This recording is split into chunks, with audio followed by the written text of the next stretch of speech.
matemática, tiene un curso de doctorado sobre redes complejas. Lo he aprendido muy bien.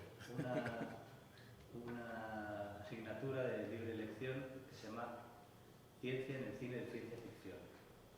Luego estuvo trabajando durante 2 años en el Instituto de Astrobiología del CSIC y allí conoció a Álvaro Márquez, donde después escribieron este libro.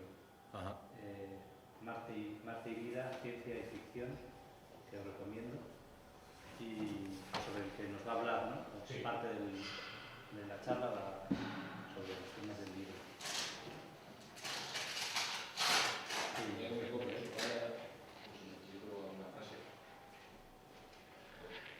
Pues nada, cuando quieras. Pues muchas gracias, Marcos. Os voy a hablar de una de las líneas argumentales que seguimos en el libro. Hay varias, y la que he escogido para este lugar, pues es, digamos, la más artística, entre comillas, y la he titulado Folclore marciano. Subtitulado porque la gente cree que Marte estuvo habitada por los egipcios. Y ahora veremos por qué.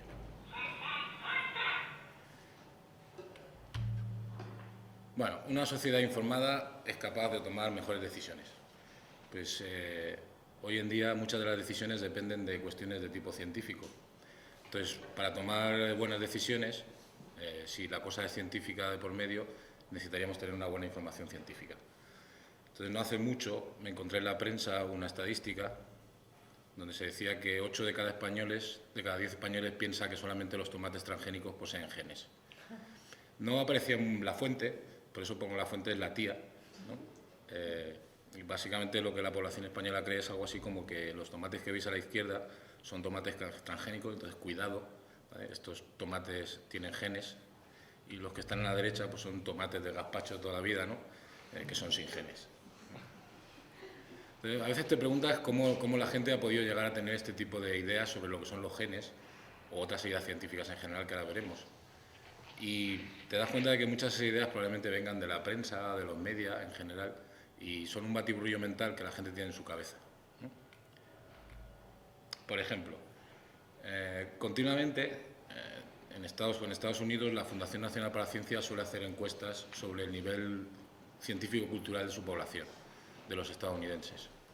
Entonces acaban encontrando cosas de este tipo. El 49% de los estadounidenses cree que nuestros ancestros convivieron con los dinosaurios. ¿Vale? El 51% no sabe que la Tierra tarda 1 año en completar una órbita alrededor del Sol. Bueno, te dice, bueno, pero claro, son los estadounidenses que son tontos del culo, ¿no? Como todo el mundo sabe. Entonces, hay poco nivel allí y la gente pues no tiene ni idea de estas cosas. Pero existe en Europa, donde está la gente culta, como todos sabemos, ¿no? Pues algo parecido, que es el Eurobarómetro, que los estadísticos dicen que, bueno, deja mucho que desear, pero son las estadísticas que tenemos sobre la Comunidad Económica Europea, en donde se hacen unas encuestas parecidas. ¿Cómo salen los europeos? Pues bueno, un 51% de los europeos cree que nuestros ancestros convivieron con los dinosaurios y un 49% no sabe que la Tierra tarda 1 año en completar una órbita alrededor del Sol. Un periodista, si cogiera esto, diría, pues parece claro que los norteamericanos, los estadounidenses, perdón, saben más astronomía que los europeos, ¿no? Saben menos astronomía, sin embargo saben más paleontología, ¿no? Bueno, como veis ahí, el nivel científico es bastante lamentable y esto es lo que hay. De hecho, cuando hago esto con alumnos, ahí en la escuela, luego saco una serie de preguntas, porque claro, todos creemos que sabemos mucho, ¿verdad? Entonces, cuando sacas alguna de las preguntas que están en esta encuesta, vas viendo cómo la gente se ríe hasta que llega un momento en que aparecen preguntas que ellos tampoco saben, ¿no? Porque son ingenieros aeronáuticos y, por ejemplo, de virus no saben nada, ¿no? Y hacen la pregunta, bueno, ¿una enfermedad vírica se puede curar con penicilina? O sea, y todos se quedan un poco así, ¿no? No lo tienen muy claro. La pregunta es, ¿de dónde salen todas estas? O sea, la gente está contestando estas preguntas. ¿Y de dónde saca esas ideas? Si no son lectores de ciencia, si no tienen formación científica, ¿dónde maman esta cultura científica?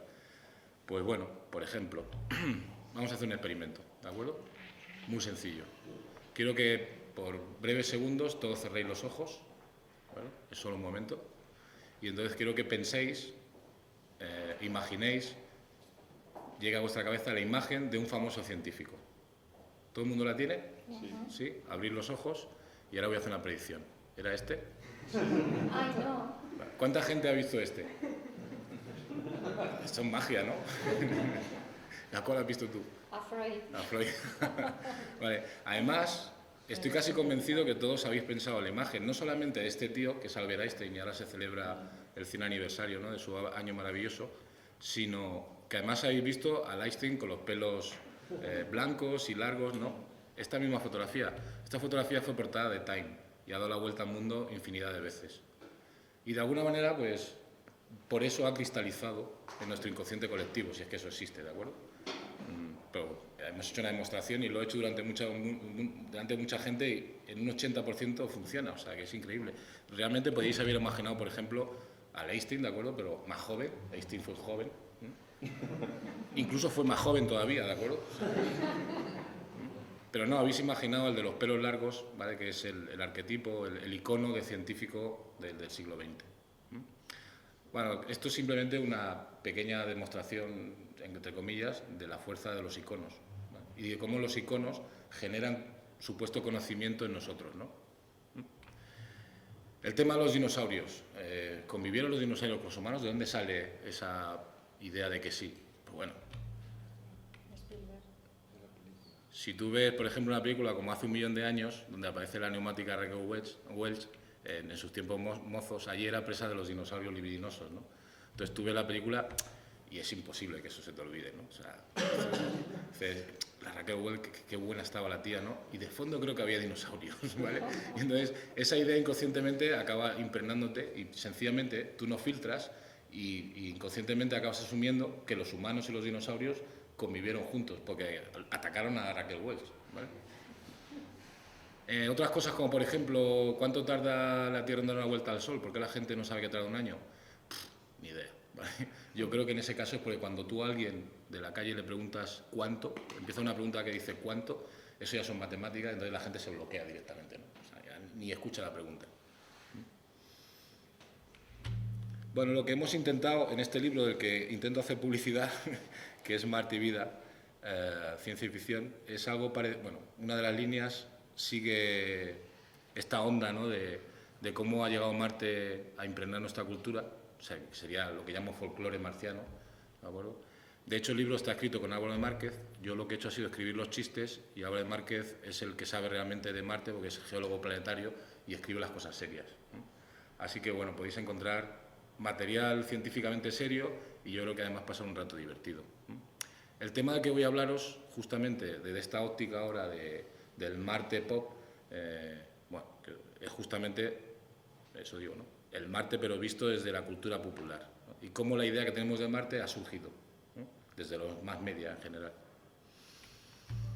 Bueno, primero voy a hablar brevemente de la atracción marciana. Ahí tenéis varias fotos del protagonista de la charla, que es Marte. Tenéis a la izquierda arriba a Marte a simple vista, una foto con una exposición larga, ¿vale? Es un punto en el cielo, ¿de acuerdo?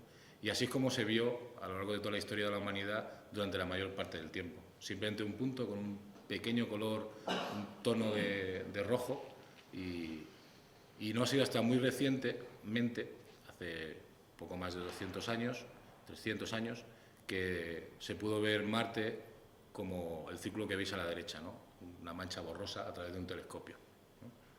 Realmente la gente cuando mira por un telescopio por primera vez un planeta como Marte, pues se siente decepcionado. Hay dos tipos de gente que dice, bueno, ¿solo esto? Y luego hay otra que dice, joder, que realmente es Marte y yo lo estoy viendo yo con mis ojos por este tubo, ¿no? O sea, está ahí y es toda una bola gigante, ¿no? Hay gente que se emociona y gente que no. Lo que veis abajo es una imagen del Hubble, telescopio espacial, que como veis es mucho más detallada. Y por último, lo que veis a la derecha es el Marte construido como una imagen mosaico, que son distintas imágenes montadas una con otra debido a la nave Viking. Bueno, Marte impregna nuestra cultura, como todos sabéis.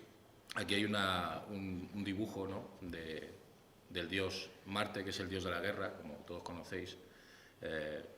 Y en nuestro lenguaje han quedado un montón de palabras relacionadas con Marte. Pues existe marcial, el día de la semana martes, el mes del año marzo.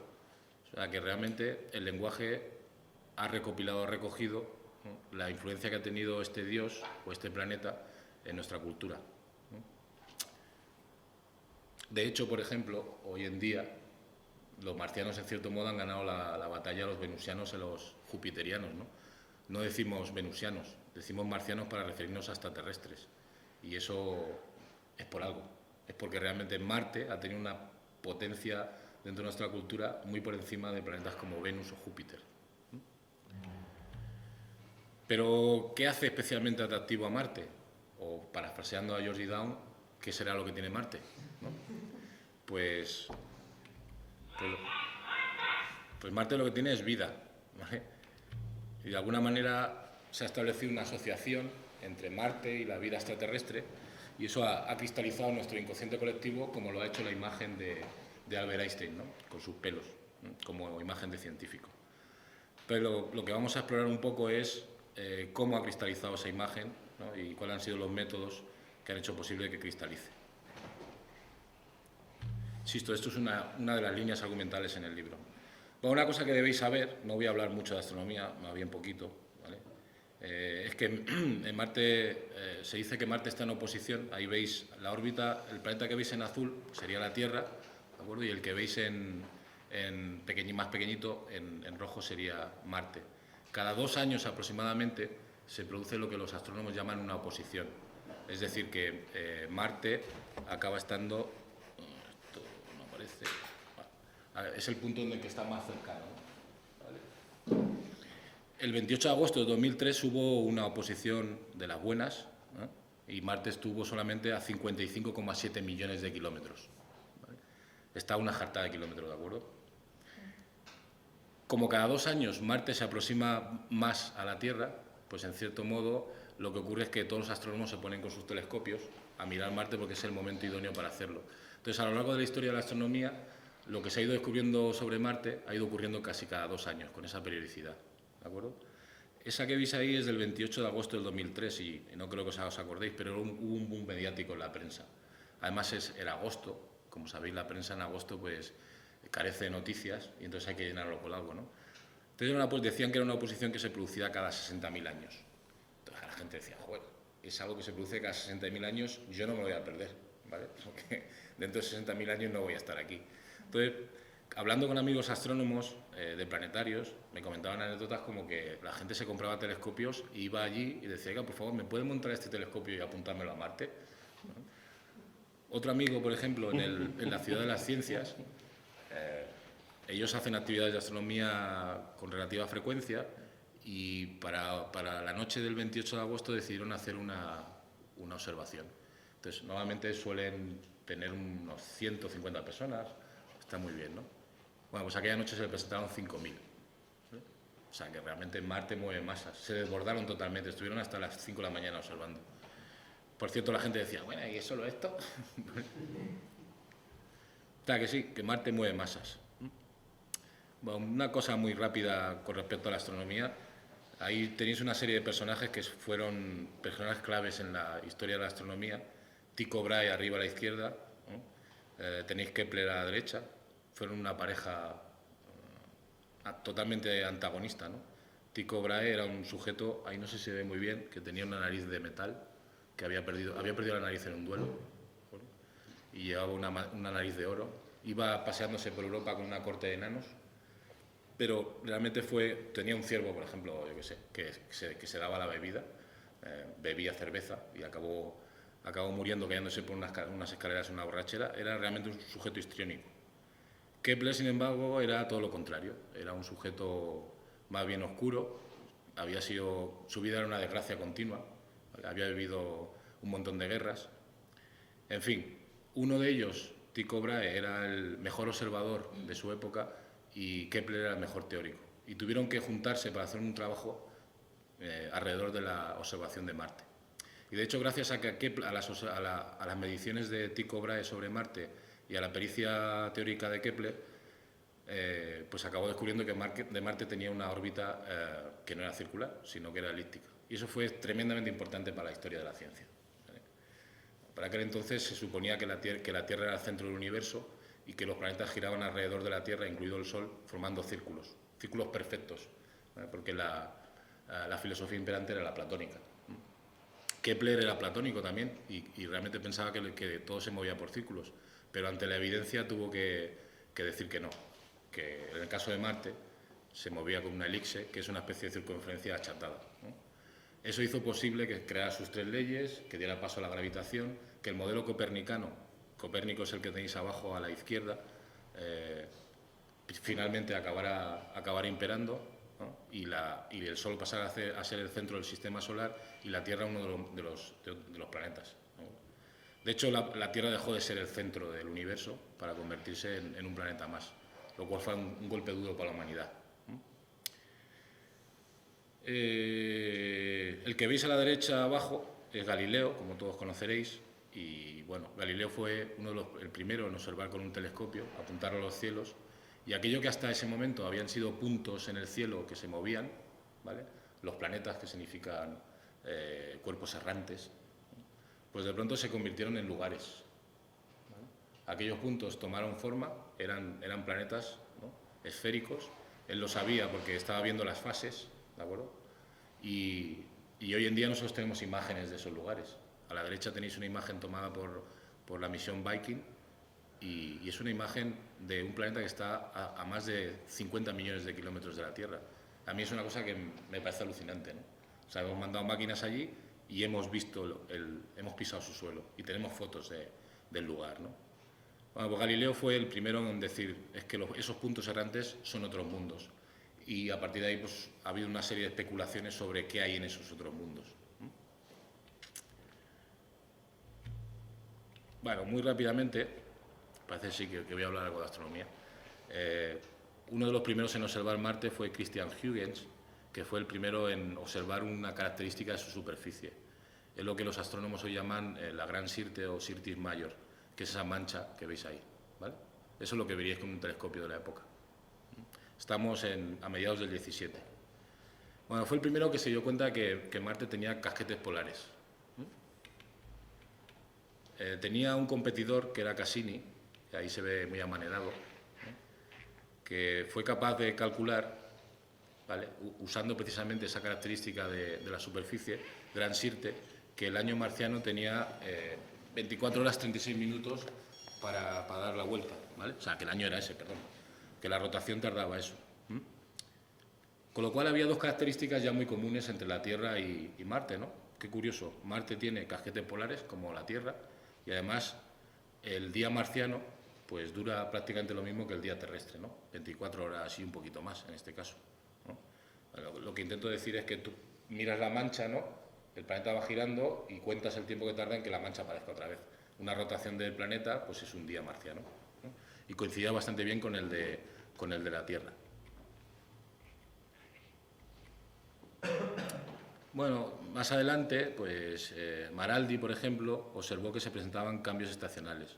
O sea, iba viendo como, por ejemplo, los casquetes polares iban aumentando o retrocediendo en función de las estaciones, ¿no? En algunos casos se especuló sobre si en Marte había vegetación, porque algunas de las manchas crecían y decrecían. Total, que al final lo que se acabó encontrando fueron una serie de semejanzas sorprendentes entre Marte y la Tierra, por parte de los astrónomos. Pues que el día es más o menos igual, existen casquetes polares, hay una inclinación del eje de rotación del planeta que es muy parecida, en un caso es de 23 grados 27 minutos a la Tierra, en otro es de 24, ¿vale? El diámetro de Marte es la mitad aproximadamente del diámetro terrestre, en ambos planetas hay estaciones, con lo cual empezó a generarse la idea de que Marte era una especie de planeta gemelo de la Tierra. Y además somos vecinos. Bueno, la cosa llegó a su punto álgido por una cosa que se llamaron los canales. El que veis a la izquierda, bueno, hubo toda una serie de observaciones, se acabaron construyendo mapamundis de Marte, como el que veis ahí arriba. El primero fue el de Madred y Beer. Como veis, el mapamundi primero que se hizo pues no era muy detallado, era una serie de manchas, ¿de acuerdo? Y eso se fue cada vez refinando más. Schiaparelli, que en su época fue un gran observador, pues en aquel momento ser un gran observador consistía en tener una buena vista, ¿vale? Los astrónomos realmente miraban por los telescopios. Hoy en día, si entráis a un gran observatorio, lo que vais a encontrar son ordenadores. Veréis una cúpula enorme, gigante, una super máquina para observar, pero realmente los astrónomos están sentados en los ordenadores tratando las imágenes que le llegan en la pantalla del ordenador. y de hecho tú desde tu casa te puedes conectar a esos observatorios. Pero en aquella época todavía pues había una cosa romántica, ¿no? Los tipos mirando por el telescopio. Lo que vio en la gran oposición del 1877 Schiaparelli pues fue la imagen que veis en la parte de abajo a la izquierda. Era un Marte que estaba atravesado por una serie de líneas rectas. Bueno, ¿qué leche sería eso, no?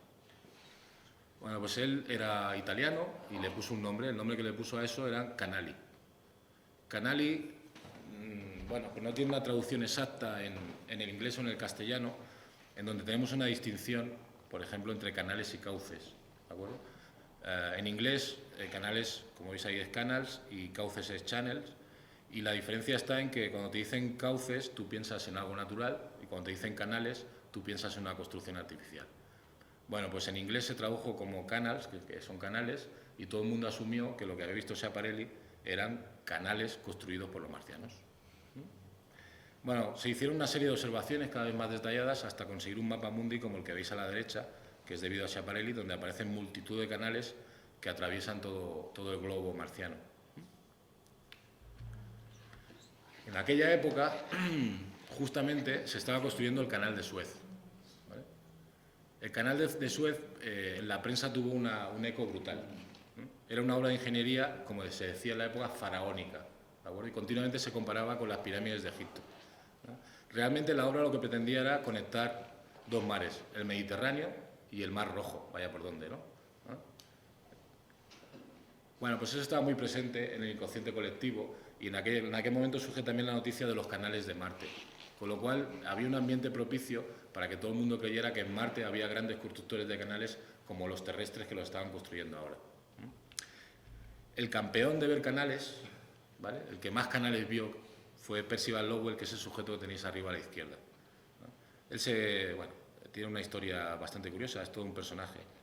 Él estudió matemáticas, acabó siendo embajador de Estados Unidos en Japón y finalmente decidió dejarlo todo y venirse a Estados Unidos y dedicarse a la astronomía, que había sido la pasión de su vida.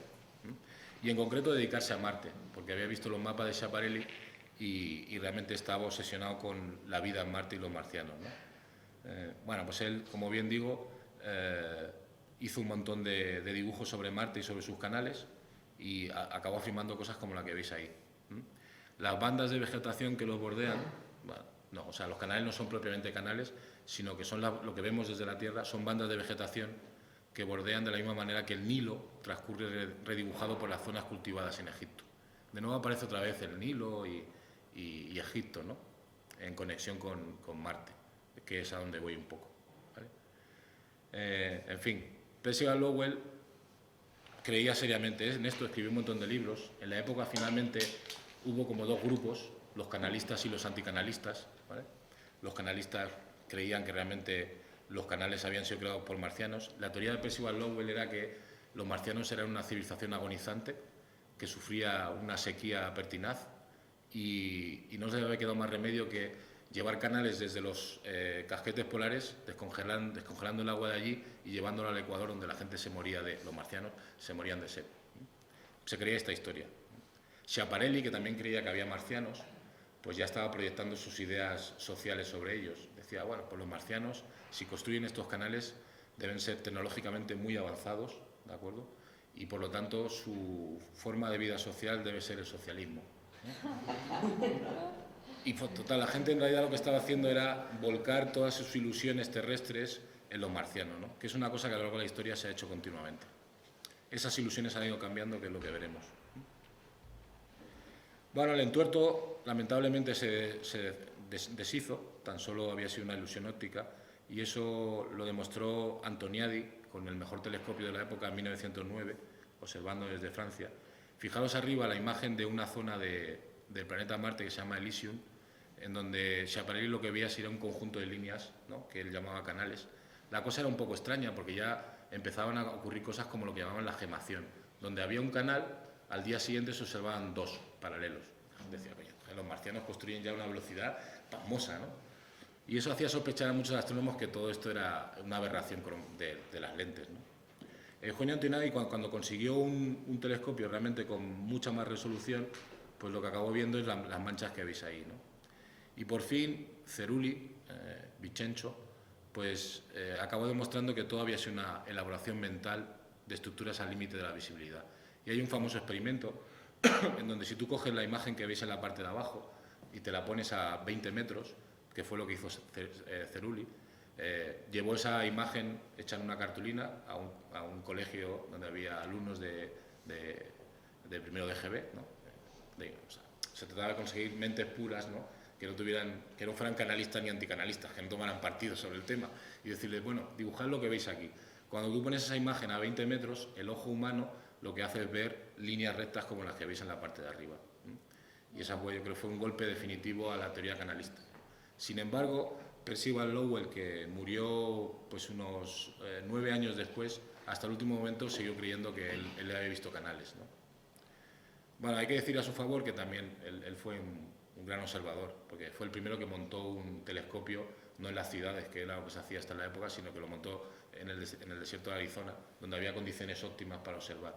Desde entonces los astrónomos se mueven a los observatorios y no los construyen en las ciudades. Y por fin, gracias a él, se pudo encontrar Plutón. De hecho, las primeras letras de Plutón, PL, en realidad son un homenaje a Percival Lowell. Bueno, pues en realidad, visto lo visto, los marcianos parece ser que no estaban en Marte, sino que estaban justo mirando desde la Tierra, ¿no? Como veis aquí, lo que veis a la izquierda es un pueblecito de Francia que se llama Marte, o sea que se puede ir sin problema. Y lo que veis a la derecha es lo que diría un documento gráfico, ¿no?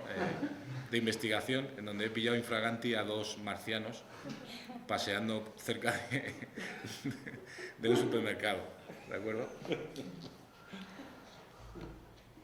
Bueno, para que veáis cómo realmente estaba la situación en la época, estamos a principios de 1900, que la gente realmente creía que en Marte había vida. Por ejemplo, en la Academia de las Ciencias Francesas se daba un premio de 2.500 francos a quien encontraba vida en algún planeta, la demostración de que había, excepto, ¿vale?, si era Marte, donde todo el mundo sabía que había vida. O sea, que eso no valía, ¿eh? La prensa continuamente daba noticias sobre el tema. Por ejemplo, en 1901, Nikola Tesla, que era un ingeniero como los que no ha vuelto a ver nunca más, hiperheterodoxo, pues ya se estaba manejando la radio en aquel momento, era el nacimiento de la radio prácticamente, y dice que detectó señales de radio rítmica marcianas. Y eso lo comunica a la prensa, y la prensa pues hace eco del tema, ¿no? De hecho, llegó a pararse. Esta noticia surgió varias veces. Incluso el ejército norteamericano acabó parando durante un día las señales de emisión del ejército para que las ondas marcianas llegaran sin ningún tipo de interferencia. O sea, que realmente la gente se lo creía, ¿vale? Bueno, estos eran los canalistas. Luego, entre los anticanalistas, sobre todo científicos, ¿no?, pues la cosa se tomaba con un poco de coña. Ellos tenían más información ya y se daban cuenta, ya sabían lo que pasaba con las imágenes de los canales y tal. Y bueno, por ejemplo, en 1912, a Hale, un famoso astrónomo, el Herald Tribune, pues el típico periodista, le dice: oye, telegrafía inmediatamente, siempre tiene que ser inmediatamente, 500 palabras sobre la posible existencia de vida en Marte, ¿no? Pues el tipo le endiñó, lo ignoramos, hasta sumar 500 palabras y se quedó tan pancho, ¿no? Y era realmente lo que se podía decir. Ahora se puede decir un poco más. Desde luego, marcianos o civilización marciana no existe, y lo que se va buscando pues es algo así como lo que ha quedado, ¿no?, que sería el fósil de una bacteria. Bueno, realmente aquí tenéis, por ejemplo, William Pickering, que acabó siendo, si no me equivoco, director de NASA, no, de JPL, perdón, una institución muy importante de NASA. Pues este señor realmente pensaba que te podías comunicar con Marte y tal, y que había que intentarlo, y la forma de hacerlo pues era montando 1000 lámparas y proyectando la luz de esas lámparas a través de un espejo parabólico hacia Marte, ¿no?, en una especie de Morse. Ambas más cándidas decían que lo que se podía hacer es escribir palabras con fuego sobre el desierto del Sáhara, y que de esa manera, si se estaban observando con telescopios los marcianos, se darían cuenta de que había vida. Y en los periódicos, por ejemplo, aparecían cosas como que astrónomos han observado sobre la superficie marciana la palabra escrita Yahvé, ¿no? En fin, la prensa no paraba de promocionar este tipo de cosas. El resto de astrónomos profesionales pues seguían siendo bastante escépticos al tema. Un caso era, por ejemplo, Barnard, que tiene cara de serio pero era un cachondo. Acabó escribiendo una especie de cuento corto en donde finalmente se consigue una comunicación entre los marcianos y los terrestres, ¿no? Y los humanos. Y los terrestres preguntan a los marcianos, ¿por qué nos enviáis señales, ¿no? Y entonces dicen, los marcianos responden simplemente, no es con vosotros con quien estamos hablando, sino con los saturnianos, ¿no? En fin, la verdad es que los tíos, los astrónomos no nos quedaba más remedio que cachondearse de la histeria colectiva, ¿vale? Pero era lo que había. La mayor parte de la gente seguía convencida de que en Marte había vida. Bueno, a todo esto, no solamente la prensa o la ciencia pues estaba metida en el tema, sino que también la literatura. Hubo otro cambio paradigmático en la ciencia que fue debido a Darwin y Wallace, ¿no? Que es la teoría de la evolución. Eso cambió muchas cosas, porque ahora hoy en día lo tenemos muy claro, ¿no? Tenemos muy claro la evolución de las especies y de cómo venimos de una especie de sopa primordial, a partir de una cosa unicelular que acaba restando y eso evoluciona y tal, ¿no? En la literatura de ciencia ficción, pues antes de las teorías darwinianas de la evolución, lo que tú te encuentras como ciencia ficción, entre comillas, pues son normalmente una especie de seres angelicales, semidioses, medio bobos y cosas así, ¿no? Pero la idea de ser rectante, repugnante y tal, como extraterrestre, es una idea moderna. Y es debida justamente a la idea de evolución. A decir, vale, si en otro planeta hay condiciones diferentes a las condiciones terrestres, pues la evolución biológica habrá funcionado de una manera totalmente distinta y el resultado de esa evolución puede ser un bicho repugnante, rectante, muy diferente a lo que conocemos en la Tierra. A eso contribuyó gente como Camille Flammarion, ¿vale? Un francés que era un gran astrónomo y un gran divulgador, que escribió un montón de obras, imaginando cómo sería Marte. Y de hecho, si cogéis sus libros que todavía se pueden encontrar, pues imaginaba a Marte realmente como una selva del Cretácico de aquí, ¿no? Poblada, con un montón de seres. Se empezaron a escribir novelas ya sobre Marte, como veis ahí en 1903 y en 1898, tanto a un lado como a otro del Atlántico, ¿no? El ejemplo de Gratacar es un ejemplo europeo en donde pues, se habla de Marte, la certeza de la vida futura en Marte en la novela, y el tío especula sobre Marte como un lugar en donde se reencarnan las almas que han muerto en la Tierra, ¿no? Vale. Service escribió una novela ya sobre Marte en 1898 que se llamaba La conquista de Marte por Edison, que es divertido. Pues divertida porque la idea es, es la idea de guerra preventiva de los estadounidenses de siempre, ¿vale? Ya lo hacían en 1898. Decían, bueno, pues antes de que nos invadan los marcianos, vamos nosotros y los invadimos, ¿no? Y entonces Edison, que era un espectáculo de la época, con unas grandes mentes, construye una especie de ki con rayos láser y tal, se van a Marte y acaban con todos los marcianos, ¿no? Bueno, se empezaba a escribir muchas novelas sobre Marte, hasta que en 1898 H.G. Wells escribe La guerra de los mundos, ¿vale? Y esta es la primera guerra de los mundos. De hecho, H.G. Wells conocía muy bien las teorías darwinianas y lo que hizo fue una especulación sobre cómo podían ser los seres, los marcianos, que iban a ser totalmente distintos a los terrestres. Y por primera vez, ¿vale?, los marcianos eran los que conquistaban la Tierra. La novela empieza diciendo algo así como hemos estado siendo observados por los marcianos, ellos tienen una gran tecnología y finalmente han acabado viniendo aquí e intentando hacerse con la Tierra. Eso era novedoso en la literatura, ¿vale? Y de pronto hubo un cambio de perspectiva. Sencillamente, pues la curiosidad que teníamos por los marcianos acabó convirtiéndose en una amenaza, ¿no? Y de hecho desde entonces ha sido una amenaza, ¿no? Sentó un paradigma en eso. Bueno, luego ahí tenéis autores como Burroughs, que fue el que más escribió sobre Barsoom, que era Marte, donde ocurrieron una serie de aventuras, ¿no?, tipo space opera con princesas y tal.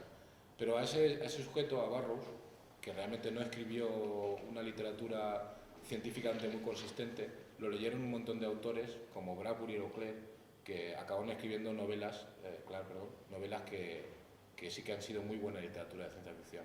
Ellos consideraban que Burroughs no había escrito buena literatura, pero que les había hecho soñar con Marte y acabaron escribiendo buena literatura sobre Marte. Con esto quiero decir que Marte entró en la literatura universal, mucha gente empezó a leer sobre el tema y H.G. Wells sentó un paradigma en eso, ¿no? Los marcianos quieren conquistar el mundo. En el 1926, ¿vale?, hubo otra cosa que realmente ha hecho mucho por la imagen que tenemos de Marte, que fueron los pool. O sea, la idea ahora aquí es, vale, Marte o el marciano tiene unas determinadas características, ¿verdad? Tiene la cabeza grande, y son verdes. Dice, bueno, ¿y dónde ha surgido esa imagen del marciano, no? Pues esa imagen se creó en los pulp, a principios de siglo. ¿Vale? Los pulp se editaban en Estados Unidos, eran revistas de kiosco, se llamaban así porque estaban hechos con un papel que amarilleaba muy rápidamente, era muy malo, se llamaba pulp. ¿No? Y ahí se contaban una serie de historias, que normalmente eran de tipo space opera, y para que sepáis de qué va eso, pues Buck Rogers o Flash Gordon son personajes de space opera, ¿no? Las portadas de los pulp, aquí tenéis algunos ejemplos, pues dicen bastante de lo que se trataban esos cómics y a qué gente iba dirigida, ¿no?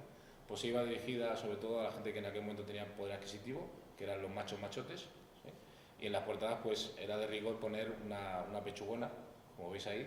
Por alguna circunstancia, los marcianos, siendo tan distintos a como eran los terrestres, sentían un deseo de lo más libidinoso por las pechugonas terrestres.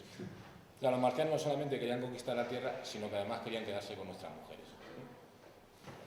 Bueno, esto lo leyó un montón de gente, ¿de acuerdo? Y eso fue lo que fue entrando por los ojos a toda una generación sobre los marcianos.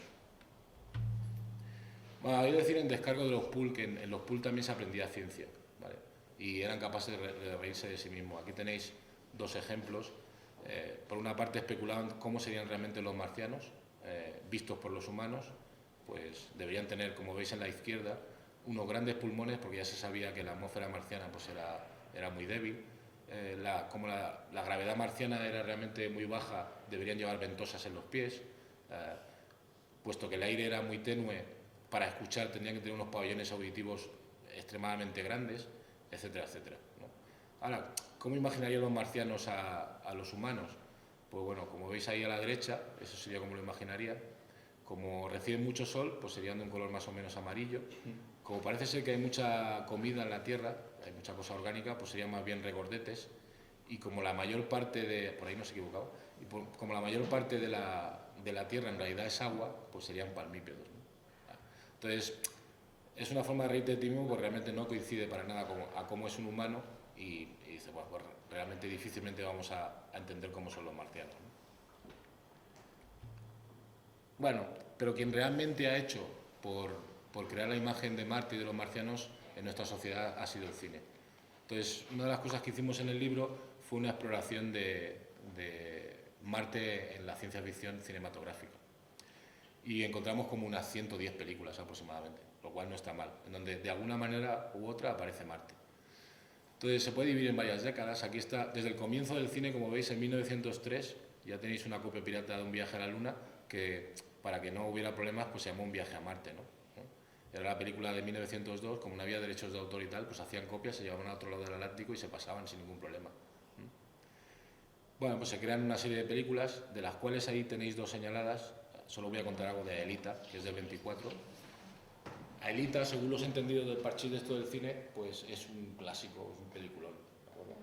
La película es de Protazanov, ¿no? Más o menos la historia va de lo siguiente.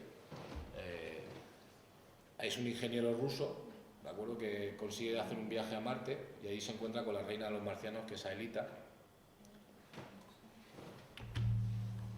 Vale, fijaros, ese es el cartel de la película.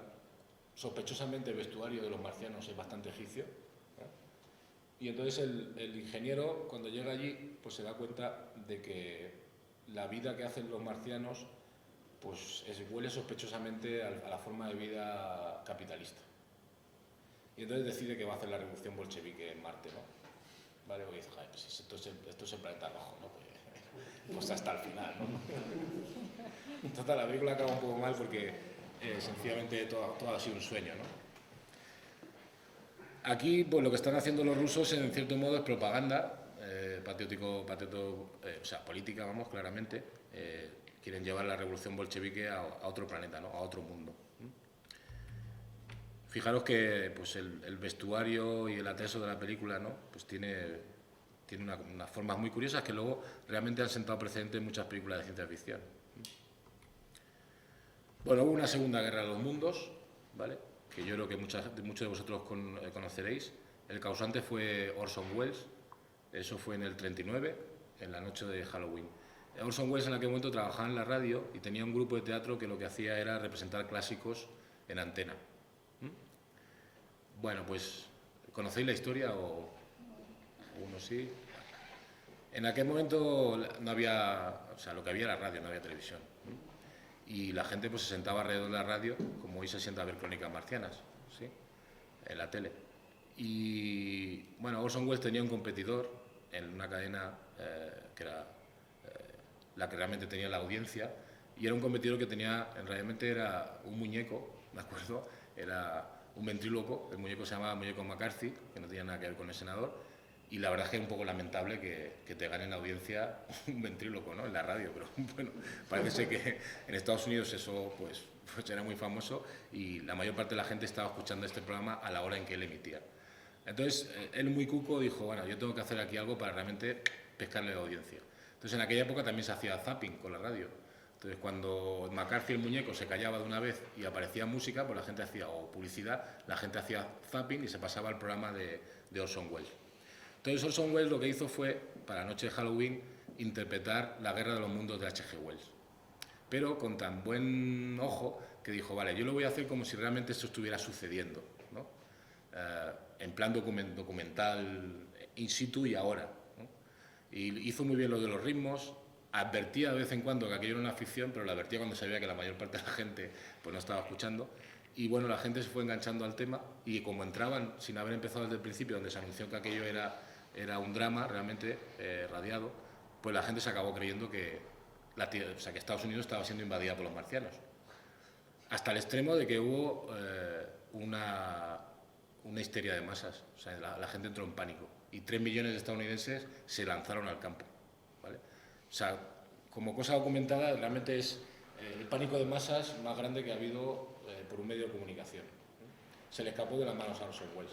Hasta el extremo de que, bueno, la emisora, la radio, acabó teniendo un montón de pleitos al día siguiente por un montón de casos. Claro, al final, cuando todo el mundo vio que realmente Estados Unidos no estaba siendo invadido por marcianos, pues algunos lo habían pasado realmente mal.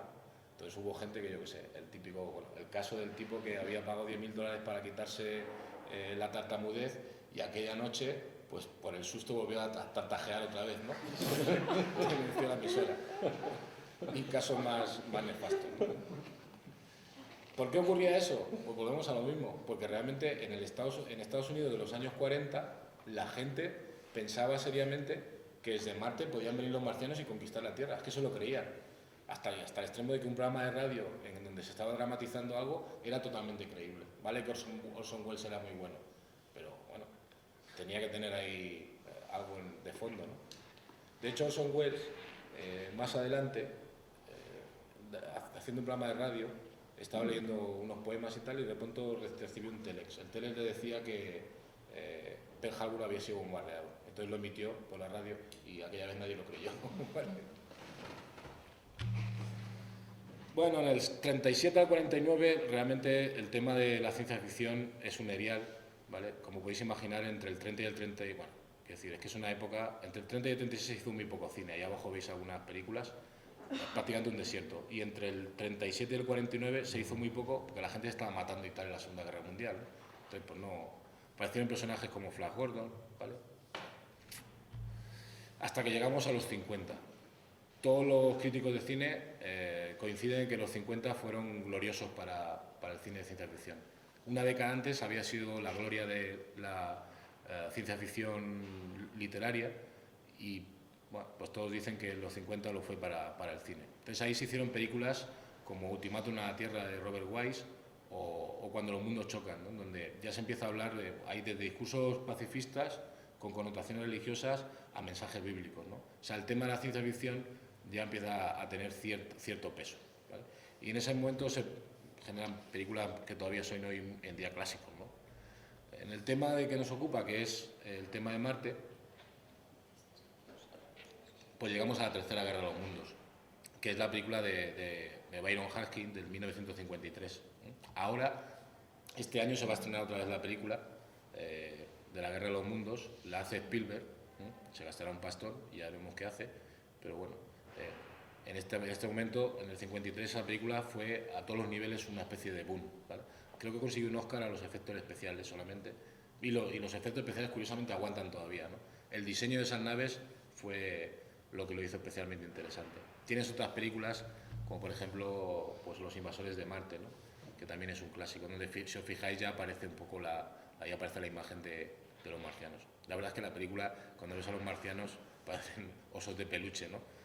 Con 2 bolas de ping-pong en los ojos. Bueno, por lo que hemos estado mirando y tal, en realidad tú puedes distinguir 3 tipos de películas. Los clásicos, que serían estas de las que os estoy hablando, ¿no? La Guerra de los Mundos está basado en la novela de H.G. Wells. Luego están las de propaganda patriótico-política y luego está la masa total de películas, que es la de marcianos de toda la vida, ¿vale? Que es la que realmente ha acabado generando la idea de marciano que tenemos. Como idea de propaganda patriótico-política desde los Estados Unidos, pues tenéis una cosa como Marte, el planeta rojo, ¿vale? Es una película que no tiene desperdicio, ¿de acuerdo? Ahí están el científico y su mujer, que continuamente está trayendo café. Y básicamente estos se dan cuenta de que entre el gobierno de la URSS y los marcianos se está generando una especie de contubernio, ¿no?, bolchevique, que intenta conquistar y deshacer la forma de vida norteamericana. Pero como estos se dan cuenta del tema, pues terminan con el contubernio y las cosas vuelven a su curso, ¿no? Y Marte, el planeta rojo, pues no consigue su objetivo. Vale.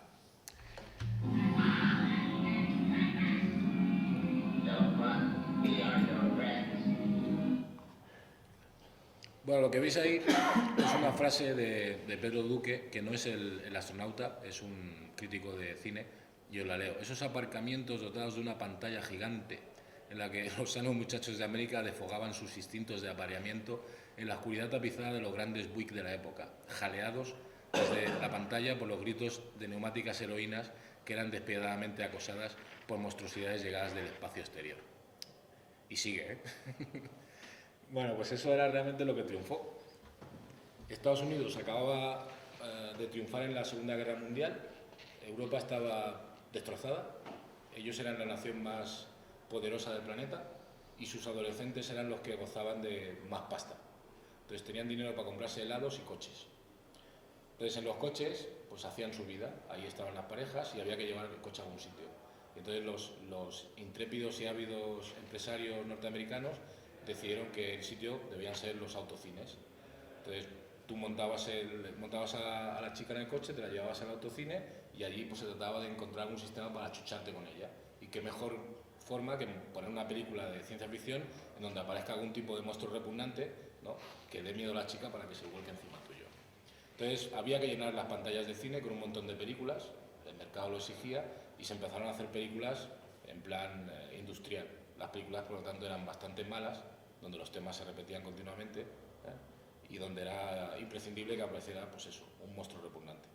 Abajo tenéis el título de una película de McDonald's del 54 y bueno, pues yo que sé, es un típico guión, ¿no? La protagonista de esa película es una reina marciana. Resulta que la reina marciana va vestida de cuero y con una especie de látigo, o sea, se parece un poco a la madrastra de Blancanieves, y sencillamente viene a la Tierra porque en su planeta se han quedado sin machos y entonces llegan a la Tierra para conseguir machos y que la especie marciana siga reproduciéndose, ¿no? Es una cosa absolutamente demencial, ¿vale? Pero la mayor parte de guiones eran de este tipo. Otro botón es, pues, Frankenstein encuentra al monstruo del espacio. Vale, como veis ahí, eso. La verdad es que la película, cuando vas a la filmografía, tiene hasta 4 nombres distintos. Marte invade Puerto Rico, Marte ataque Puerto Rico, Operación San Juan. Realmente he intentado encontrar entre los críticos de cine por qué leche esta película se llama Frankenstein, porque es que no aparece Frankenstein en ningún punto de la película. Uno de los personajes se llama Frank y es lo máximo a lo que se puede aspirar. El guión es totalmente absurdo, ¿de acuerdo? Realmente cuando ves la película y tal dices, bueno, estos tíos, o sea, estarían en Puerto Rico en una fiesta en la playa, ¿no? Y entonces pues, estarían mamando y tal, y las olas trajeron una cámara y dijeron, oh, pues ya tenemos la cámara, vamos a grabar una película. Los personajes de la peli pues son estos que veis aquí, o sea, lamentable, ¿no? Bueno, la mayor parte de películas eran de este tono, ¿no? Bueno, el cine, por fin ya, después de 8.000 millones de películas de este tipo, pues al cine de ciencia ficción le acabó llegando ya lo que los entendidos dicen que es el cine de género, ¿no? El cine de autor. O sea, el cine de ciencia ficción se hace maduro con autores como Ridley Scott, Kubrick, Tarkovsky o Cronenberg. Y a Marte también le llega eso, con una película que todos conoceréis, que es Desafío Total, ¿no? Que es como se tradujo aquí, del Paul Verhoeven. Es una película de 1990, o sea que llegó de forma tardía. Si os fijáis, en la cartelera de la película abajo veis una pirámide, ¿verdad? Qué curioso, parece una pirámide. La película tiene cosas novedosas con respecto a Marte. Pero si os acordáis de la película, Marte ya está colonizado y los humanos están viviendo allí. De hecho, en Marte se está produciendo una especie de revolución. En realidad, la película es una especie de sueño de Calderón de la Barca, ¿no? Que es real y que no. Pero bueno, a mí lo que me interesa ahora comentaros es que en la propia película aparece una especie de artefacto gigantesco que descubren que es de una civilización anterior y que es una pirámide, ¿vale? Y esa pirámide sirve para generar atmósfera en todo el planeta. Bueno, pues de alguna manera Verhoeven tuvo que tener esa idea, ¿no? El hecho es que había mamado toda la historia de egipcios que es intentando colar. Bueno, aquí hay algunas imágenes. Por fin ya, para que os convenzáis de que la película realmente era una película, es el género del cine marciano ha llegado a su madurez, pues con Mars Attack de Tim Burton se llega a la parodia. Cuando en un género se llega a la parodia es que la cosa ya está madura, ¿verdad? Bueno, pues Mars Attack es justamente eso, es una parodia y al mismo tiempo es una especie de homenaje a todo el cine del que os he estado hablando hasta ahora. Y de hecho la idea para la película a él le surgió viendo esa colección de cromos que veis ahí. Los personajes, los marcianos de su película están sacados de esa colección de cromos, ¿eh? Y bueno, en ella lo que hacen es transcurrir todos los tópicos y todos los arquetipos de todas las películas de ciencia ficción sobre marcianos que había hasta el momento. De hecho, la película está hecha con una factura increíble. Está cuidada la música, porque hay una música marciana, ¿no? Que hay un instrumento que se llama Theremin, ¿lo conocéis? Igual, es una cosa muy curiosa porque en realidad se toca solamente acercando y alejando las manos. Entonces la música está pues se hace con un instrumento muy raro, ¿no? Y es típica de las películas de marcianos. En fin, voy acabando. Todo este rollo, ¿vale? Al final, bueno, pues hemos acabado mandando naves a Marte. Aquí tenéis la Mariner 9 o las Viking, ¿no? Que han hecho una exploración y que han visto que no hay marcianos cabezones de color verde en el planeta, ¿no? De hecho, por ejemplo, las Viking que se posaron y hicieron experimentos sobre la posibilidad de la existencia de vida en el planeta, pues dieron negativo, ¿no? Y realmente fue un palazo para todos los que habían trabajado durante 20 años en el proyecto. Y después de las Viking en el 76, pues la búsqueda de vida en Marte y de hecho las misiones a Marte estuvieron apagadas casi 20 años. Ha habido un montón de misiones a Marte, como todos conocéis.